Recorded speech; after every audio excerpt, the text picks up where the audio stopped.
വിശുദ്ധ വാചാരണത്തിനു തുടക്കം കുറിച്ചുകൊണ്ട് ലോകമെങ്ങും ക്രൈസ്തവർ ഇന്ന് ഓശാന ഞായർ ആചരിക്കും.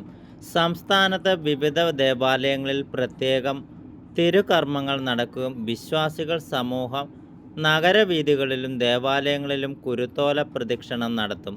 പീഡാനുഭവത്തിനും കുരിശുമരണത്തിനും മുന്നോടിയായി യേശുക്രിസ്തുവിൻ്റെ ജെറുസലേം പ്രവേശനത്തിൻ്റെ ഓർമ്മയിലാണ് ഓശാന ഞായർ ആചരണം കൊണ്ടാടുക.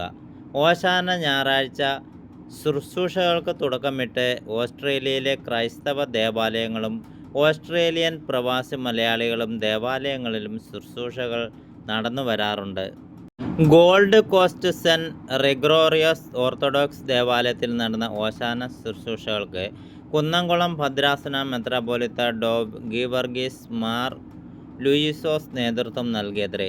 കുരുത്തോല വാഴ്വും തുടർന്ന് നടന്ന കുരുത്തോല ഏന്തിയുള്ള പ്രദക്ഷിണത്തിലും സ്ത്രീകളും കുട്ടികളും ഉൾപ്പെടെ നിരവധി ആളുകൾ പങ്കെടുത്തു. ഒരേ സമയം ഇംഗ്ലീഷിലും മലയാളത്തിലും പ്രാർത്ഥന ക്രമീകരിച്ചാണ് മെത്രാപ്പോലീത്ത ശുശ്രൂഷകൾ പൂർത്തീകരിച്ചത്.